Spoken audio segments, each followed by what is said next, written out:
What's up, folks? I'm Ryan, and we're back with Throwin Mitts. I'm super excited for UFC 285. I've got a great guest in Brad Miller here with us today, and we're in search of that perfect card, man. We're in search of the intuition that's going to take us to this perfect card, dude. And no better card to do it as the ever exciting, John Jones return, another Valentina Shevchenko title defense, number 8. Shavkat Rakhmonov and all these other great fighters. Which matchups are you looking forward to, Brad? Obviously, I think the Bones return of the Bones has got to be Yeah. some of the most exciting things. A lot of great returns this year. That one's been on the top of my list, and he looks great as a heavyweight. But I am very excited for the debut of the highly anticipated Bo Nickal. Oh yeah, that's right. He will be the first fight on the main card. I'm also looking forward to Cody Garbrandt returning. Oh yeah. It's been a minute since he's fought. He lost to Kai Car-France his last fight, so I'm looking forward to him as well. There's a lot of great fights. So I love it. Well, let's get right into it then.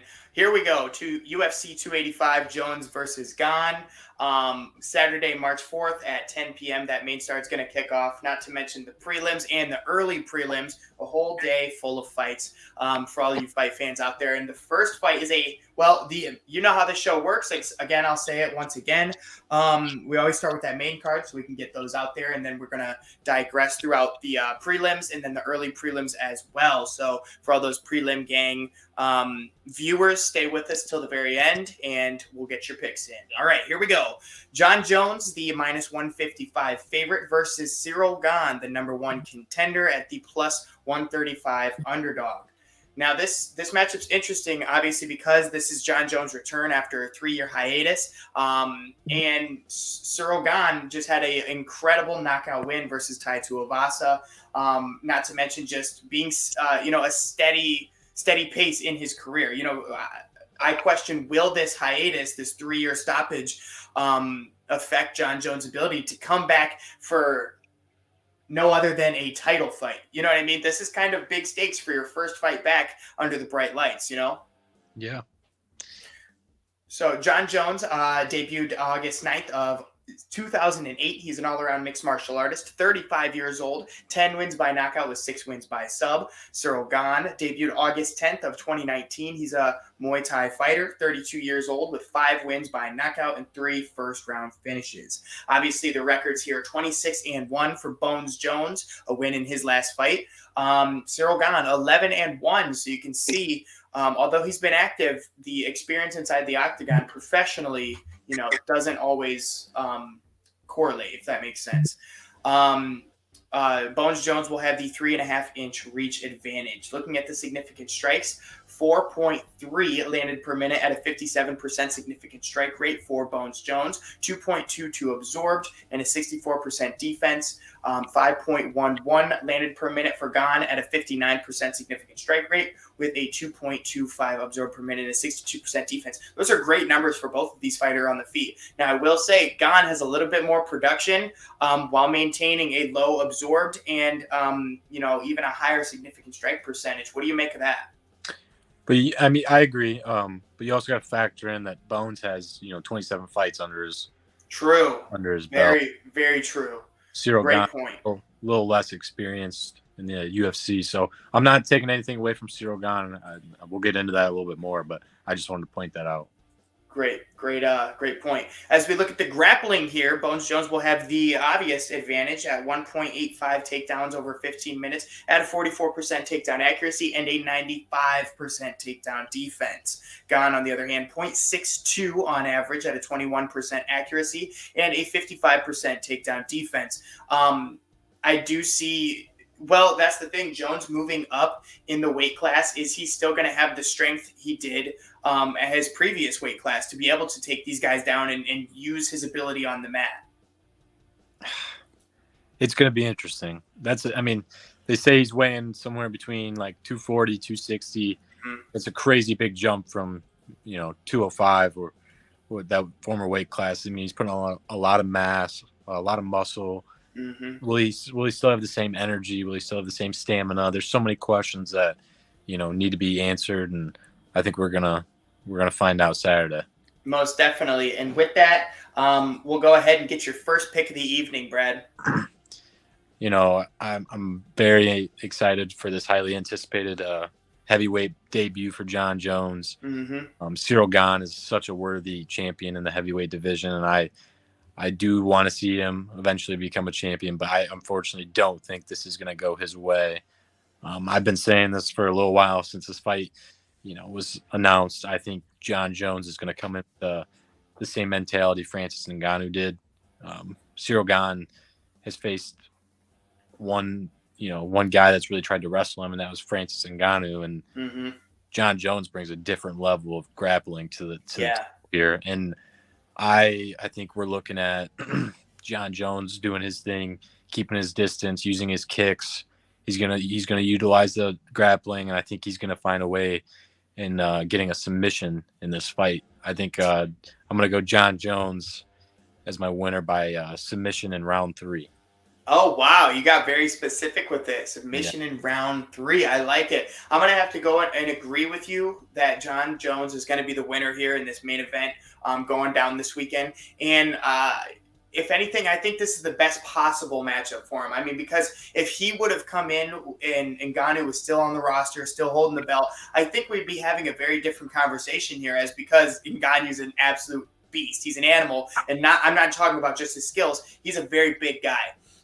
Which could have given Jones significant amounts of trouble. But in this case, fighting Gane, he's already one of the smaller heavyweights. He's very elusive and has good range of movement. So I think they match up very well stylistically in that sense of being, on the smaller aspect of things, being able to use their agility. And I'm excited to see them fight on the feet. I'm excited for the exchanges on the feet, but I'm really looking forward to Jones being able to show off, showcase his handiwork on the mat. So I'm going to go ahead and go with John Jones as well. And I guess I'll tail the by submission in round 3. I'll follow that with you. I'll tail it. Let's just say I like to think of, this is like you said, it's been 2 or 3 years since he's fought, right? Mm-hmm. Yeah, 3s. In what circumstances do you think Cyril Gane gets his way in this fight?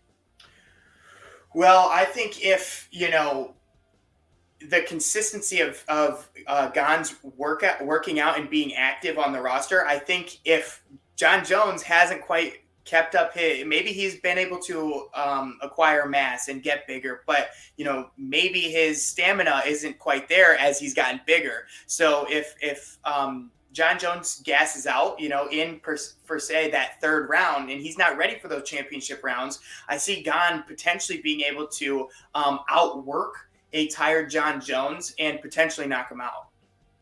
I agree. I'm not sure on this, but I'll check afterwards and double check. But I think Cyril Gane's only been in 2 fights where it's gone into those deep water rounds. I see. So that's something that we should look into as well. In this circumstance, you're looking at a guy who's defended his belt and gone 5-round fights most of his UFC career in John Jones. Good point.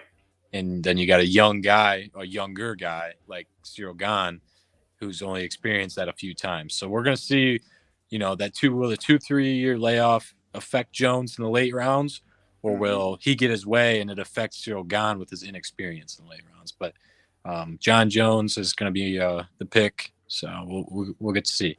Well said, my friend. And that leads us to the co-main event between an exciting championship women's flyweight title bout between Valentina Shevchenko, the -610 favorite, and Alexa Grasso, the number 6 contender, the plus 460 underdog.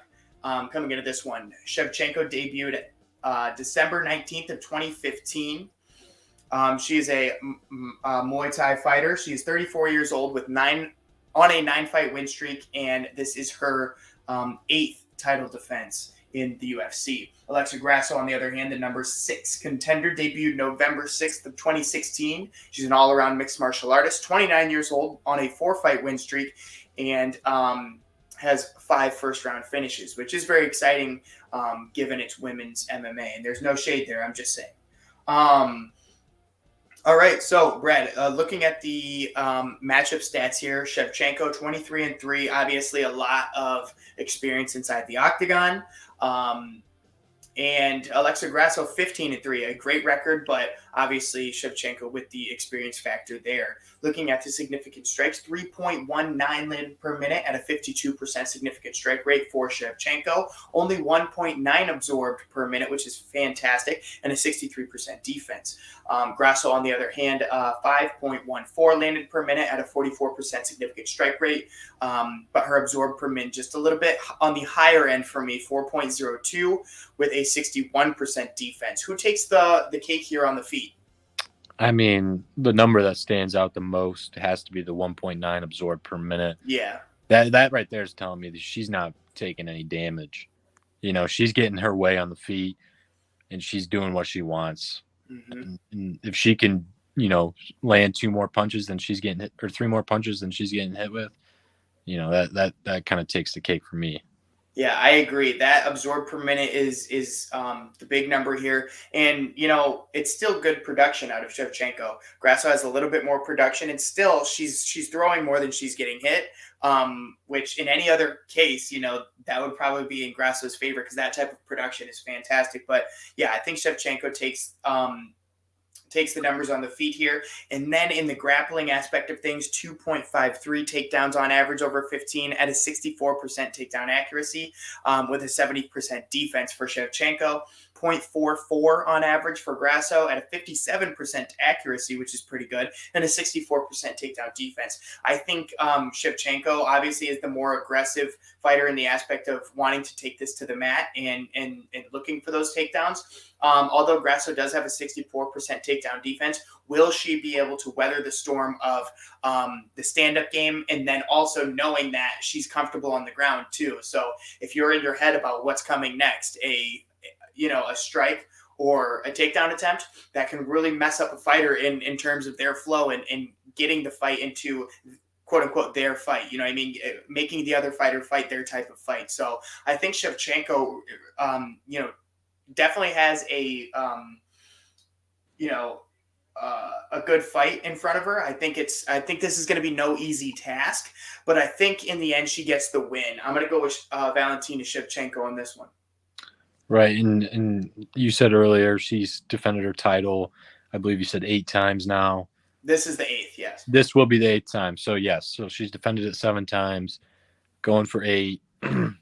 I think the world wants to see, you know, somebody challenge her, somebody get on her, somebody push her a little bit. Yeah, right. Somebody make the fight interesting, and I think Alexa Grasso is going to be, you know, somebody who can do that. Somebody who can pull that Juliana Pena on a Amanda Nunes type situation.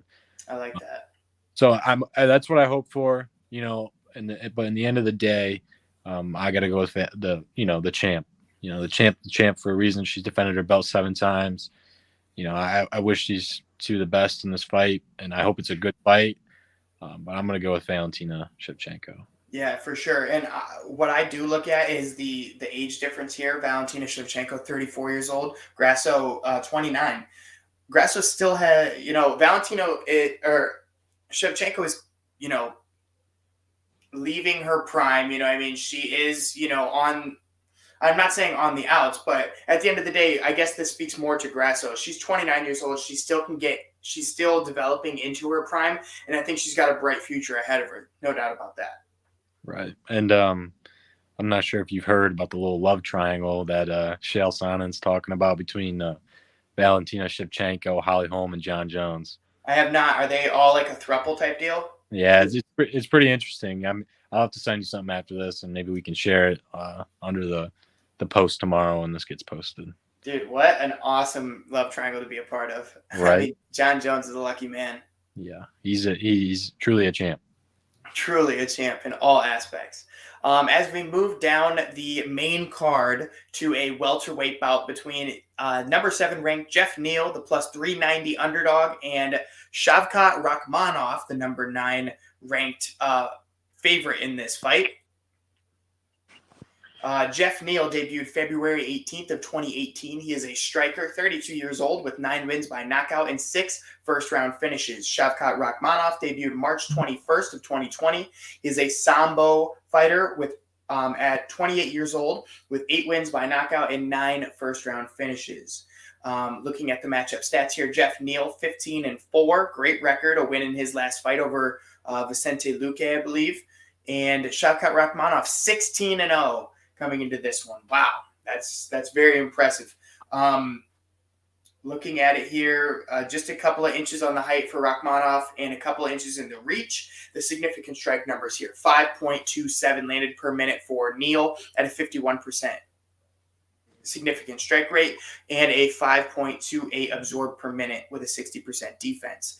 Now, Rakhmonov, on the other hand, a little bit less production while really making it count. 2.54 landed per minute at a 53% significant strike rate with just that 1.39 absorbed per minute and a 55% defense. Those are outstanding numbers for Rakhmonov.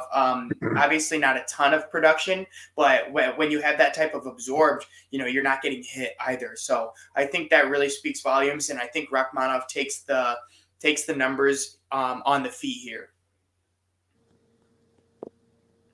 Looking at the grappling, on the other hand, 0.59 takedown over 15 for Neal at a 44% takedown accuracy with a 85% takedown defense.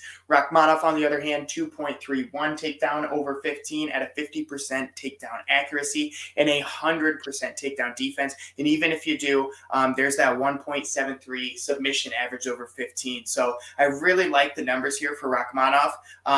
What sticks out to you, Brad? I think the stand up for Rakhmonov is absolutely electrifying, with him only absorbing 1.39 strikes per minute is absolutely wild. This guy's fought 15 times, I believe it said, and he's undefeated. This guy is somebody who's already calling out Khamzat Chimaev. Yeah, he's already calling out the big dogs. I do think he's overlooking Jeff Neal a little bit. I think he's going to give him a little more trouble than people expect. Jeff Neal's, he's no guy to just overlook. And I believe he was overlooked in that fight with Vicente Luque. And then Luque was like, oh, shit. And Neal ended up taking the win that night. Right. And Jeff Neal is an excellent Brazilian Jiu-Jitsu fighter. He's I'm not sure if he's a black belt or not, but he is very good with the BJJ. And he's also a really, really good wrestler. So I think, if he can get his way on the feet and find some holes for Rakhmonov, I think this fight could get really interesting really fast. Yeah, no doubt. I'm excited for it because I do think both of these guys have a lot of talent. And who knows? Rakhmonov, there's a lot there. He's got the pressure in this fight, if you know what I mean. He's 16-0, hasn't lost yet. The hype train, will it be derailed with Jeff Neal? Hey, I think it easily could. I think Jeff Neal, he's a little older, but he's up and coming still. I think he's got more wins in his UFC career, and Vicente Luque is a very good win to add to his resume. And I think if he could find a way to go in with a good game plan against Rakhmonov and find a way to take him out, that would just, line him up for another big time fight. Yeah. Derail the train a little bit because the hype behind Rakhmonov is getting really, really through the roof. And you know what? For this fight, this weekend, I'm going to stick with the hype train. I'm going with Shavkat Rakhmonov in this fight. Where's your pick lie, Brad? Yeah, I do want to go with Rakhmonov as well. I think I think the hype is real. I do think he's going to come in and do what he wants to Jeff Neal. But like I said, there's absolutely a fighter's chance. Jeff Neal could really prove everybody wrong. We could really be really, really wrong in this pick very easily. Same thing with Vicente Luque. Vicente's a wrestler. He's a really good striker, but he's a wrestler, takedown submission guy, and he defeated him. So we'll see. It's a tough pick because I do like Jeff Neal a little bit, and the matchup isn't horrible for him to give this guy his first loss. But I am going to go with the hype train as well and take Rachmanov in this fight. All right, brother. Well, we're both there on Rachmanov, and that leads us to a lightweight bout between the number 7 ranked Mateusz Gamrot, the minus 215 favorite, and number 10 ranked Jalen Turner, the plus 185 underdog in this fight. Looking at their backgrounds, Gamrot debuted October 17th of 2020. He is a wrestler, 32 years old, with 7 wins by knockout and 3 first round finishes. Jalen Turner, on the other hand, debuted October 7th of 2018. He's an all-around mixed martial artist, a couple years younger, 27 years old, on a 5-fight win streak, 9 wins by knockout. And in this fight, he will have the 4-inch height and the 7-inch reach advantage. But looking at the matchup stats, I mean, look at that record for Gamrot, 21-2, a loss in his last fight. But Jalen Turner, 13-5, and he's on this 5-fight win streak. So Jalen Turner is really turning it on right now in his career. And I'm wondering, as the underdog, if he can continue carrying that out. So let's look at the significant strike numbers here. 3.26 landed per minute at a 49% significant strike rate for Gamrot, with a 3.34 absorbed per minute and a 61% defense. Jalen Turner, on the other hand, lots of production coming out of him, 6.48 per landed per minute at a 47% significant strike rate, with a 4.31 absorbed per minute and a 44% defense. These are interesting numbers, Brad. What it really comes down to, what do you value more, the production or their projected defense, that 61% defense there? Because while Jalen Turner has so much production, 6.48, and honestly, with that type of production, only having a 4.31 absorbed per minute isn't too bad. But who do you think wins it on the feet here? Yeah, I'm gonna also lean with Jalen Turner a little bit on this one. I think the production that he's getting is 6.5, strikes per minute, and then you got, him only absorbing almost 2 strikes less. Yeah, I think that stands out a little bit. Yeah, the 61% defense for Gamrot is pretty impressive, but he's not doing anything on the feet that's too impressive with the 3.26 landed per minute and then the 3.34 absorbed per minute. It kind of seems like he's a little less attackive when he's on feet. He's not, his motive isn't to stand and bang kind of thing. And I think Jalen Turner is kind of like one of those guys where you just see him go out there and he's a Sean O'Malley boxing type of guy, just throwing it, man. He's just kind of landing here and there, but he's also he's getting hit too. Yeah, I'm excited to see how that one turns out. But looking at the grappling numbers here could tell the story of how this fight will go. 4.66 takedowns on average for Gamrot at a 31% takedown accuracy. But when you're throwing up that kind of production, obviously your unless your accuracy is a huge number, it's kind of expected. But to have a 90% takedown defense is very good as well. Jalen Turner, on the other hand, 1.14 takedowns on average at an 80% takedown accuracy with a 77% takedown defense. And then we'll go ahead and highlight that 1.99 submission on average as well. So either way, if Mateusz Gamrot wants to be aggressive in searching for that takedown, he has to know that Jalen Turner is comfortable there and will be throwing up submissions. So I think that'll just linger in the back of his mind. And if I'm being honest, man, I know we're looking at the matchup stats. Gamrot, is the minus 215 favorite. He's 21-2. Jalen Turner, 13-5. The odds are kind of stacked against him, but he does have the 4-inch height and 7-inch reach advantage. Dude, I really like Jalen Turner in this fight, on a 5-fight win streak and looking to keep that heater alive. I'm gonna go with Jalen Turner. I absolutely love that pick, and this is a fight that I've been thinking about since we started this video. Actually, I've been thinking about it since the matchup was created. I think this is an amazing matchup for Jalen Turner. I don't remember who Gamrot lost to in his last fight. I think it was Calvin Kattar. Okay, so Calvin Kattar is one of those 50-50 guys, stand up or he can also take you to the ground kind of thing. But with Jalen Turner, I just think the production is going to be too much on the feet for Gamrot. And like you said, with the submission attempts are there. Jalen Turner's obviously been taken down. He's one of those guys like take me down kind of thing. I can submit you from my back. Yeah, okay. I see that. I see that. And I'll be corrected that he lost to Dariush in his last fight. Oh, So yeah, that there's a little okay. bit of a difference there. Yeah, I was that's completely a wrong.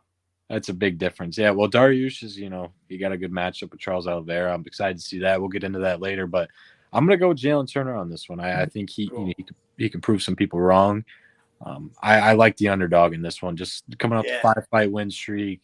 Um, I think the odds are stacked against him, and I think this is going to be a little bit of a challenge for Gamrot here. The 21-2 record could change to 21-3 very quick. Yeah, dude, I like it. I'll put you down for Jalen Turner, and that is and yours. Our first underdog pick of the evening. We'll go ahead and keep an eye on the dog picks. And let's move forward to the very, very exciting first fight of the main card going down this Saturday. Middleweight bout between the UFC newcomer, but certainly not unknown, Bo Nickal and Jamie Pickett. Now, Bo Nickal, this is his UFC debut. Obviously, he fought in the Dana White Contender Series, so that's where he got.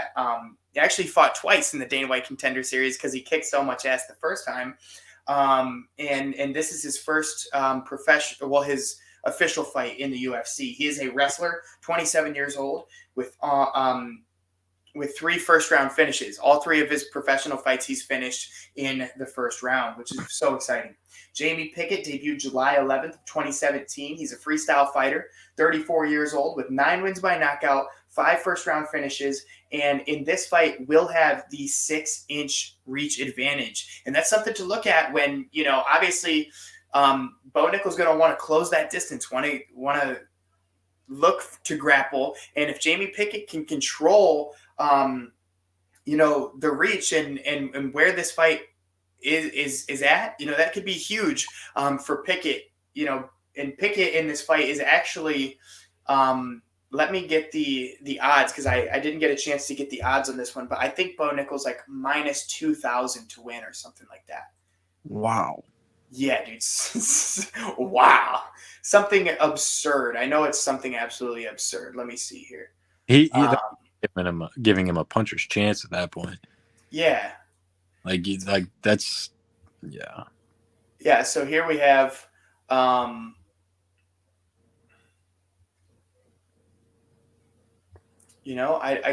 don't see any for Bo Nickal. I also haven't seen any.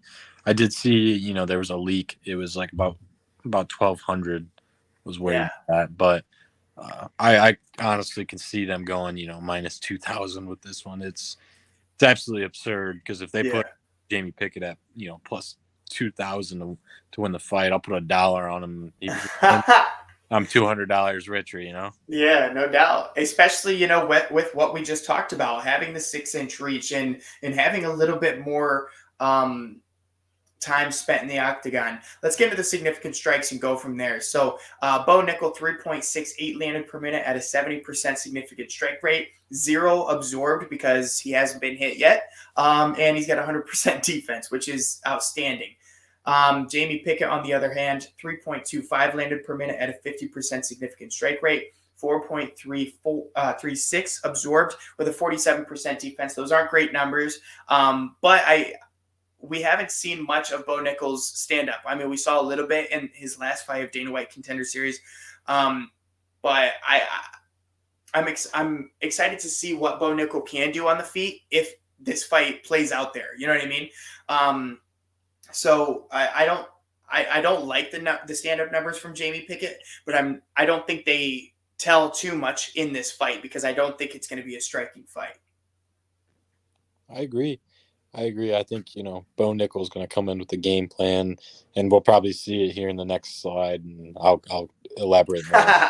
Oh, yeah. Here we go. The grappling numbers for Bo Nickal, 23.68 takedown on average over 15 minutes, 100% takedown accuracy, and a 23.68 submission average, which is absolutely bananas. Like look at the line. It supersedes. It goes all the way into. It's almost touching Jamie Pickett from here.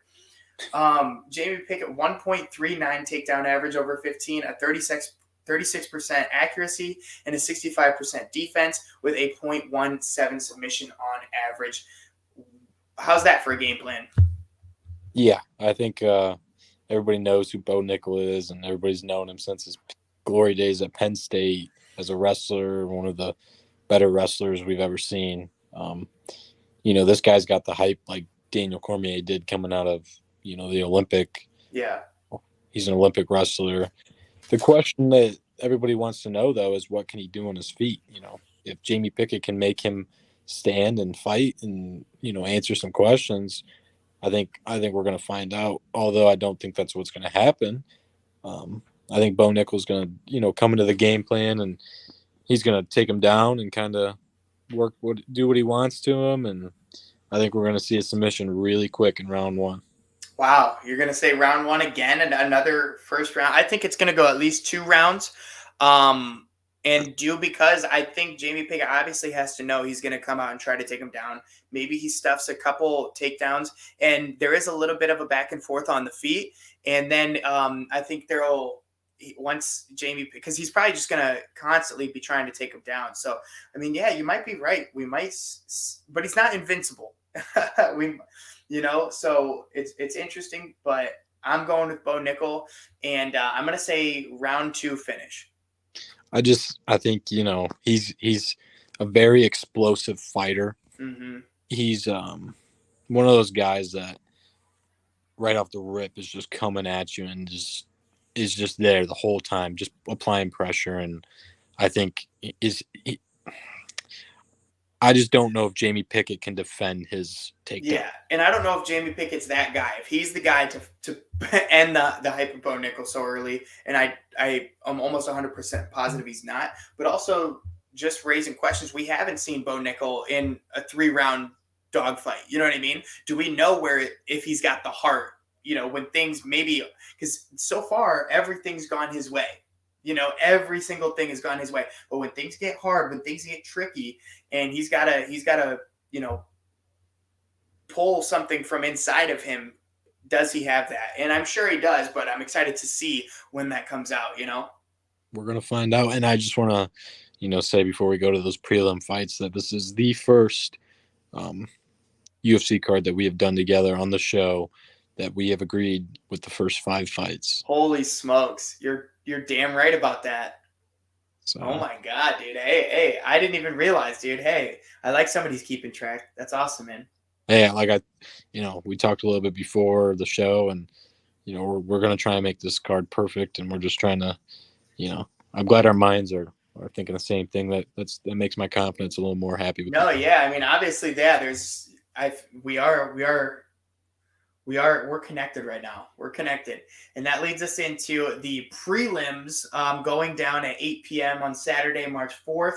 And let's see if we can continue because this is where these are all, look at the odds for these, minus 1,200. We went with the underdog on this one, minus 490, minus 600. And then, so I just feel like it gets a little tricky here. So I'm excited. And let's see what happens here between a bantamweight bout between Cody Garbrandt, the minus 170 favorite, and Trevin Jones, the plus 145 underdog in this fight.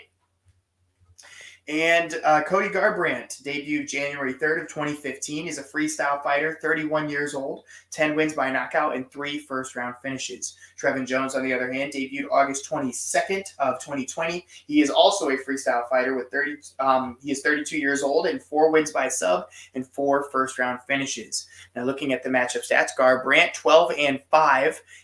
He's been on a hiatus as well. He hasn't fought since 2021, I believe, a loss in his last fight. And Trevin Jones, 13-9. Looking at the significant strike numbers, 3.16 landed per minute for Garbrandt, a 38% significant strike, 4.22 absorbed per minute, and a 60% defense. Not the best numbers I've ever seen, but when you consider Trevin Jones, 2.33 landed per minute, 38% significant strike rates, a 4.96 landed per minute, call it 5, and a 40% defense. Cody Garbrandt has some pretty bad numbers on the feet, but Trevin Jones beats him for the worst numbers on the feet. So I go Cody Garbrandt here, although I don't like it, but looking back, Cody Garbrandt has lost his last 5 or 6 fights. And all of those stemmed after his fight with TJ Dillashaw, right? Which, he was juiced and it fucked him up and all that stuff. But because before that, he was tearing it up. He had first round knockouts. He was killing everybody. And then he fought a juiced up Dillashaw and things changed. Trevin Jones, on the other hand, just hasn't been good and is still not good. So what do you think about the stand-up numbers here, Brad? I think it's pretty simple. Cody Garbrandt takes this on the feet. And I do want to say there was I can't think of the fighter's name off my head where Cody Garbrandt actually knocked him out at the bell. I think it was 2 or 3 fights ago. That's right. You're right about that. It was Asun Kao. Yeah, I don't know how to say his name either. It's Rafael Asun Kao. Asun. Yeah. It's this guy. Yeah. So, but yeah, you're right about that. Actually, I was wrong in saying that he had lost his last couple fights So for Garbrandt here, and I'll be honest. I mean, before that, look, who's this guy? He beats him. Don't know who this guy is. Another win from a no-name. Almeida, okay. Mizugaki, never heard of him. And then he beats Dominic Cruz, right? And that's his first big win. And then here he is with a loss against Dillashaw, loss, win, loss. So, yeah, he's had a tough go. But I think just like with Rafael Asunca or whatever, he's taken some time off since 2021. He's taken some time off, reevaluated after his losses from Rob Font and Kai Kara France. And now because those are competitors. Those are the top of the UFC. Now he's fighting Trevin Jones, who isn't a bad fighter, but isn't top tier like those other characters I just mentioned. So let's look at the grappling numbers. 1.02 on average for Garbrandt, a 30% takedown accuracy, and an 83% takedown defense. Trevin Jones, on the other hand, 0.52 with an 11% takedown accuracy and a 66% takedown defense. Obviously, Garbrandt takes the numbers here in the grappling, and all I gotta ask is, who's your pick here, Brad?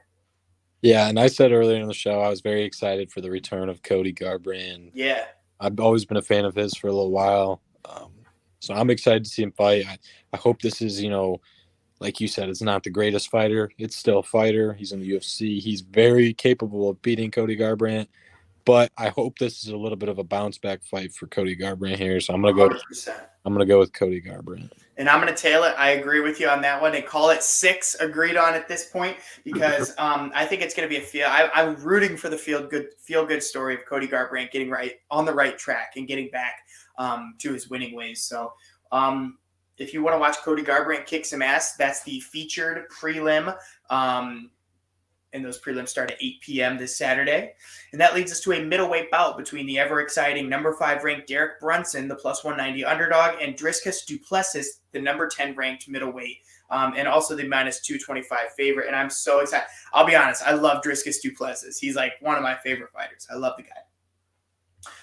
We'll do some background on these fighters here. Derek Brunson debuted August 19th of 2012. He's an all-around mixed martial artist, 39 years old, and you know how I feel about those older fighters. 12 wins by knockout and 7 first-round finishes. Dricus du Plessis debuted October 10th of 2020. All-around mixed martial artist as well, 29 years old, 6-fight win streak for the lad, and a 10 wins by submission.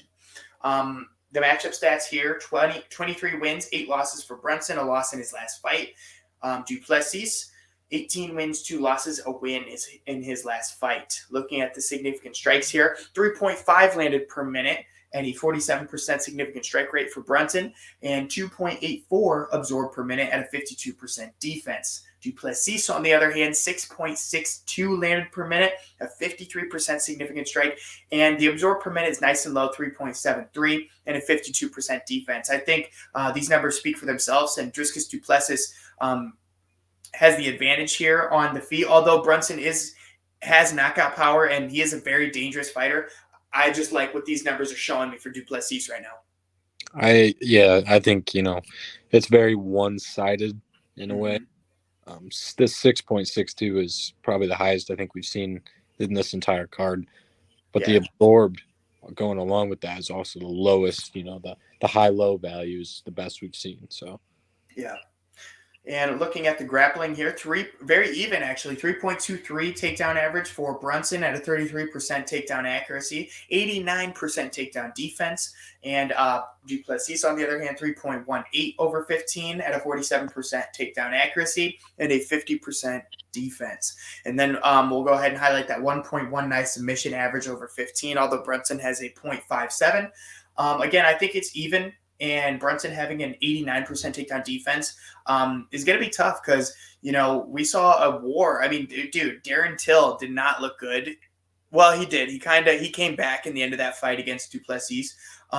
But we saw a war, and Duplessis, he was gassed, and he ended up winning that fight, but he was gassed. And if he gets gassed on the feet and he can't rely on just being able to take him down like he did with Till, Brunson could provide some problems for him there. yeah, I think it's going to be very interesting. I think that Darren Till fight, it was the first round was a little interesting. I thought, Duplessis kind of was like, oh, shit, this fight's going to go really one-sided. And then, Darren Till kind of fought back, showed a little heart. Mm-hmm. But Derek Brunson, I believe his last fight was that title fight against Izzy. Correct? No, it was against Cannonier. Did he? Oh, yeah. Okay, that was the right fight. That fight was just boring.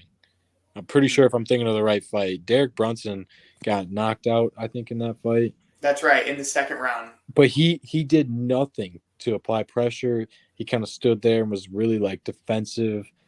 And I just think Duplessis is going to bring a lot more pressure on the table to Derek Brunson than people are expensive. Especially when you look at that landed per minute, he's aggressive on the feet. He's throwing the hands, and frankly, he's doing it well. So I agree with that. And who's your pick going to be for this matchup here?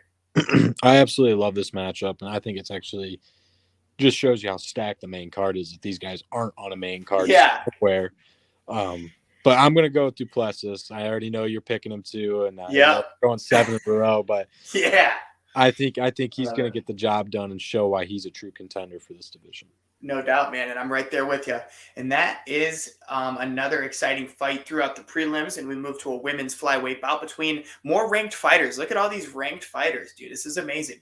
Viviane Araújo, the number 8 ranked flyweight, minus 105 favorite. Well, I guess we have two. She's actually the underdog, but they just don't want to give us any plus money in this one. Amanda Ribas, the number 9 ranked flyweight, minus 115. And let's get into it here. Viviane debuted May 11th of 2019. She's an all-around mixed martial artist, 36 years old, a little bit old for women's MMA. 4 wins by submission, 4 first-round finishes. And Amanda Ribas debuted June 29th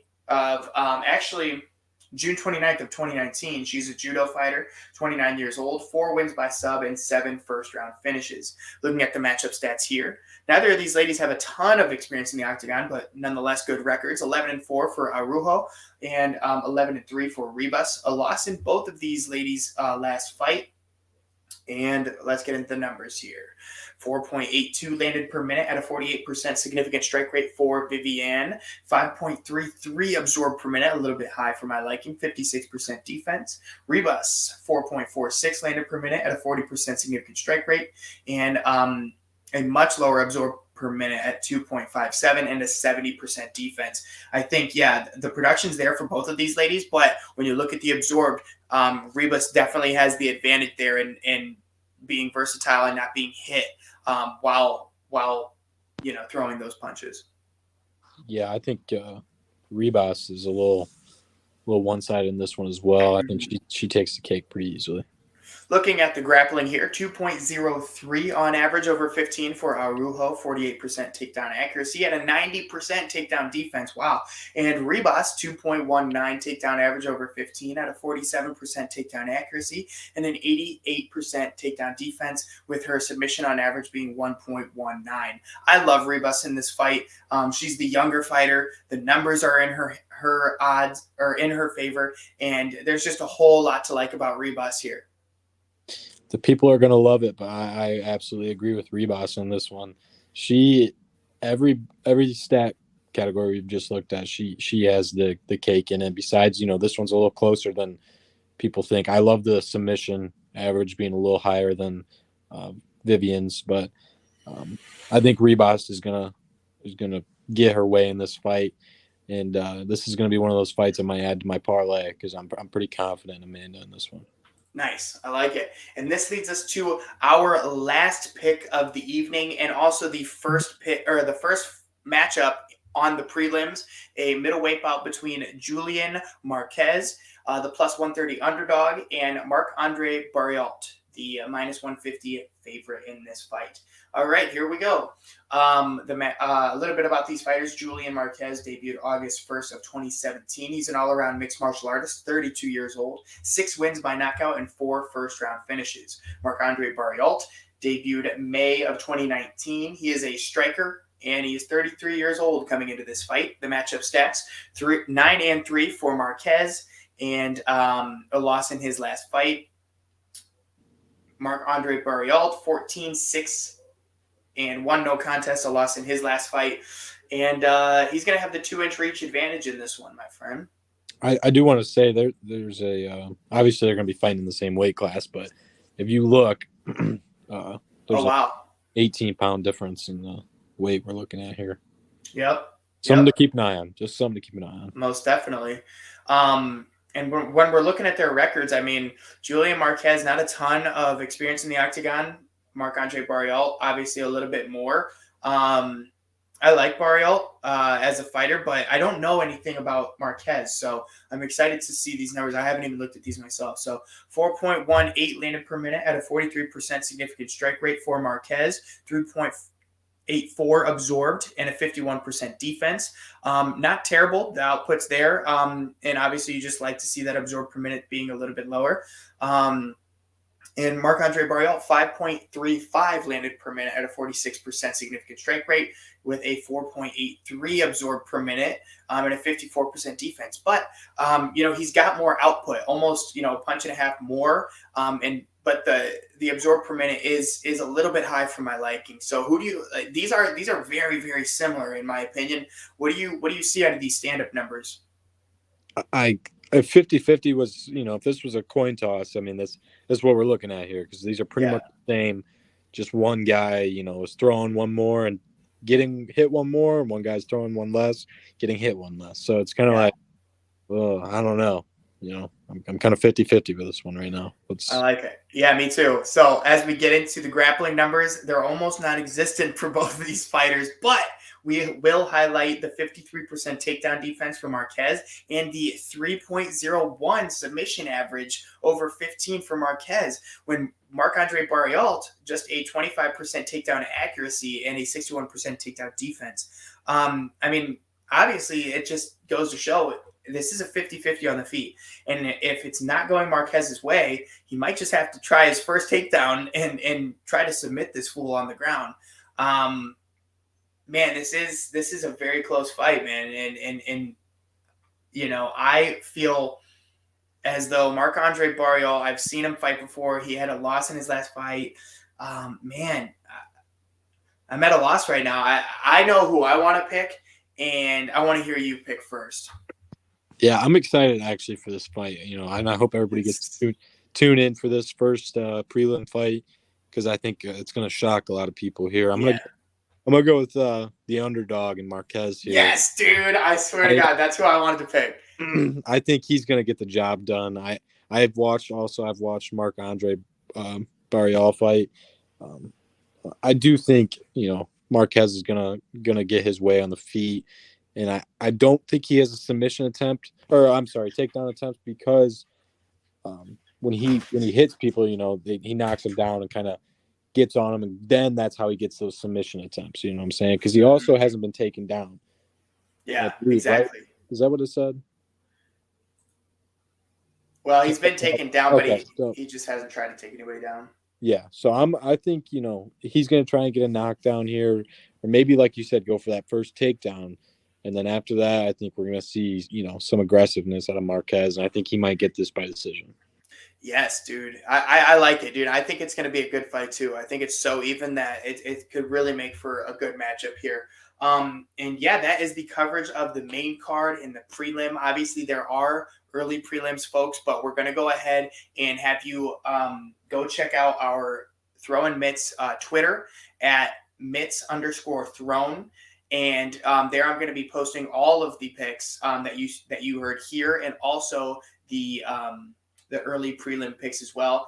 We went 7-3 for UFC Vegas 70, and that leads us to 160 and 88 with a 64% win rate. So keep tailing us. We're having a ton of fun. If you like this video, like, comment, subscribe.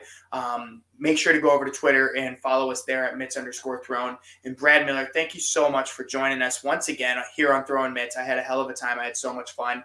And good luck. I mean, we agreed on every single pick this week, so I think we're getting the perfect card. I see it. I can see it in my head. I can see it happening. Yeah, man, it's exciting stuff. It's a great card. I do want to say that all the people out there, if you get to watch this, it's Throwin Mitts, and Ryan Mauger is a great host. He's a great guy. But I also would like you guys to know, as you can see in the bottom, at the More Productions and at More Productions on Twitter and Instagram. Make sure you check those guys out too. They got great podcasts on there. They post them on YouTube. It's good stuff. It's good, it's funny stuff. They got you get a good laugh out of it. So make sure you check them out there. And shout out to Ryan and what he's doing. This is going to be it's going somewhere. And I'm excited that we agreed on our first time agreeing on every pick. So something's happening. Something, yes. The stars are aligning, man, and I appreciate those words. Thank you so much, man. And hopefully I see you this Saturday. How about that? Hey, I'm looking forward to it, brother. Incredible. All right, guys. Well, this is Throwin Mitts. We'll catch you next time. Peace. See ya.